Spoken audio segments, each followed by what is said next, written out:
जागरण खबरनामा सुनने वाले तमाम महत्वपूर्ण श्रोताओं को सुरभि का नमस्कार। आइए शुरुआत करते हैं आज दिन भर की सभी खास खबरों की। सिसोदिया की जमानत पर आज फैसला नहीं, सुप्रीम कोर्ट अब 12 अक्टूबर को करेगी सुनवाई। सिक्किम में बादल फटने से तबाही, अब तक 14 लोगों की मौत, सेना के 23 जवानों समेत सैकड़ों लापता। पीएम नरेंद्र मोदी ने राजस्थान में 5,000 करोड़ रुपए की परियोजनाओं का किया लोकार्पण। अमेरिका ने भारत कनाडा विवाद से दिल्ली वाशिंगटन संबंधों पर असर पड़ने की रिपोर्ट खारिज। सुनक बोले, लोग अपनी मर्जी से सेक्स नहीं चुन सकते, कहा ब्रिटेन में रंग भेद नहीं, मुझे पहला ब्रिटिश एशियाई पीएम होने पर गर्व। पाकिस्तानी मीडिया पर कब्जा करना चाहता था चीन, न्यूज क्लिक विवाद के बीच अमेरिका का बड़ा खुलासा।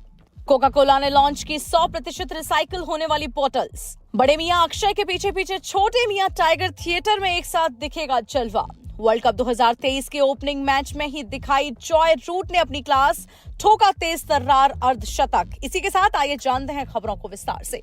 दिल्ली शराब घोटाले के आरोपी और दिल्ली के पूर्व डिप्टी सीएम मनीष सिसोदिया की जमानत याचिका पर सुप्रीम कोर्ट में सुनवाई टल गई है। इस मामले की अगली सुनवाई 12 अक्टूबर को होगी। सुनवाई के दौरान सुप्रीम कोर्ट ने ईडी पर कई सवाल उठाए। जस्टिस संजीव खन्ना ने पूछा कि सरकारी गवाह के बयान पर कैसे भरोसा करेंगे। क्या जांच एजेंसी ने सरकारी गवाह की सिसोदिया को मिली घूस पर चर्चा देखी थी? क्या यह बयान कानून में स्वीकार्य होगा? क्या ये सुनी सुनाई यानी बात तो नहीं है? सुप्रीम कोर्ट ने ईडी से पूछा कि अगर मनी ट्रेल में मनीष सिसोदिया की भूमिका नहीं है तो मनी लॉन्ड्रिंग में सिसोदिया को आरोपी बनाकर कैसे शामिल किया गया और क्यों? सुप्रीम कोर्ट ने ईडी से कहा कि आपकी दलील तो एक अनुमान है, जबकि ये सब कुछ सबूतों पर आधारित होना चाहिए, वरना अदालत में जिरह होने पर यह केस 2 मिनट में ही गिर जाएगा। इस पर ईडी ने कहा कि नई शराब नीति कुछ लोगों को लाभ पहुंचाने के उद्देश्य से बनाई गई थी। टिकट बुकिंग और होटल बुकिंग से पता चलता है कि विजय नायर हैदराबाद गए थे। वहीं उत्तरी सिक्किम में लोहनक झील पर बादल फटने से बुधवार को तीस्ता नदी बेसिन में अचानक बाढ़ यानी कि फ्लैश फ्लूड आ गया। राज्य सरकार ने बुधवार को जानकारी देते हुए बताया कि सिक्किम में बुधवार तड़के आई बाढ़ से अब तक 14 लोगों की मौत हो गई है। 14 मृतकों में सभी आम नागरिक हैं और वहीं इस बाढ़ में अब तक 100 से भी ज्यादा लोग लापता चल रहे हैं और 26 अन्य घायल बताए जा रहे हैं। राज्य के विभिन्न हिस्सों में 3,000 से भी ज्यादा पर्यटकों के फंसे होने की आशंका जताई जा रही है। चुंगथोंग में तीसरा स्टेज 3 बांध में काम करने वाले कई मजदूर अभी भी बांध की सुरंगों में फंसे हुए हैं। मंगन जिले के चुंगथोंग और गंगटोक जिले के डिक्चू, सिंगतम और पाक्योंग जिले के रंगपो से लोगों के घायल होने और लापता होने की सूचनाएं भी मिली हैं। प्रधानमंत्री नरेंद्र मोदी ने गुरुवार को राजस्थान में लगभग 5,000 करोड़ रुपए की विभिन्न विकास परियोजनाओं का लोकार्पण और शिलान्यास किया। यह समारोह जोधपुर शहर में आयोजित किया गया था, जहां पीएम मोदी ने परियोजनाओं के लोकार्पण और शिलान्यास पट्टिकाओं का अनावरण किया। पीएम मोदी का राजस्थान का यह दौरा इस साल राज्य में होने वाले विधानसभा चुनाव को लेकर बेहद खास माना जा रहा है। जोधपुर में प्रधानमंत्री मोदी ने राजस्थान में स्वास्थ्य ढांचे को मजबूत करने के लिए महत्वपूर्ण परियोजनाओं का शिलान्यास किया। वहीं इन परियोजनाओं के तहत अखिल भारतीय आयुर्विज्ञान संस्थान जोधपुर में 350 बिस्तरों वाला ट्रॉमा सेंटर और क्रिटिकल केयर हॉस्पिटल ब्लॉक और पूरे राजस्थान में प्रधानमंत्री Ayushman Bharat health infrastructure mission यानी कि PMABHIM के तहत 7 क्रिटिकल केयर ब्लॉक विकसित किए जाएंगे। एम्स जोधपुर में ट्रॉमा इमरजेंसी और क्रिटिकल केयर के लिए एकीकृत केंद्र 350 करोड़ रुपए से अधिक की लागत से विकसित किया जाएगा।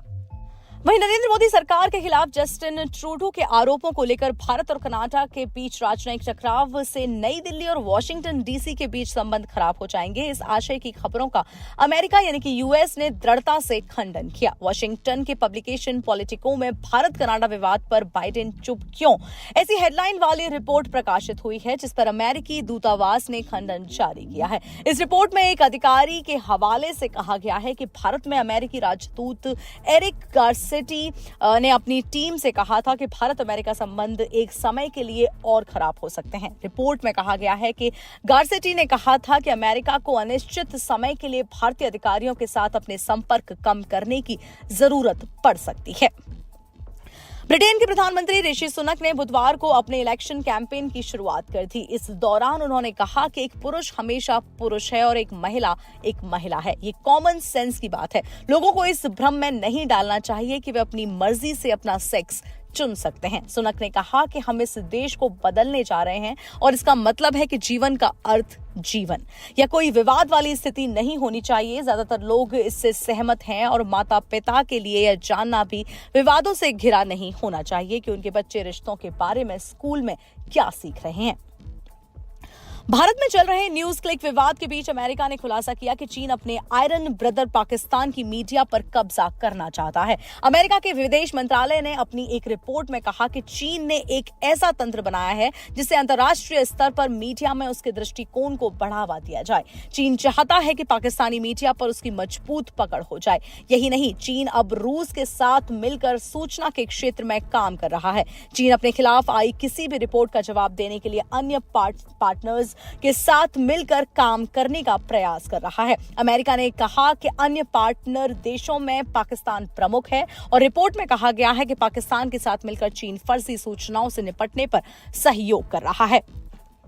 अब कोका कोला पूरी तरह से रिसाइकिल होने वाली बोतल्स में पैक होकर आएगी। कार्बोनेट सॉफ्ट ड्रिंक बनाने वाली कंपनी कोका कोला इंडिया ने 250 ml और 750 ml सेगमेंट की कोल्ड ड्रिंक की बोतल को 100% रिसाइकेबल मटेरियल में लॉन्च किया है। ये बोतल ढक्कन और लेबल को छोड़कर रिसाइकिल्ड पॉलीएथिलीन टेरेफ्थलेट यानी कि पीईटी मटेरियल से बनाई गई है। पीईटी पूरी तरह से फूड ग्रेडेड प्लास्टिक होता है और स्प्राइट और मिनट मेड जूस बनाने वाली कोका कोला ने बताया है कि दुनिया भर के 40 मार्केट में इन बोतलों का यूज किया जा रहा है।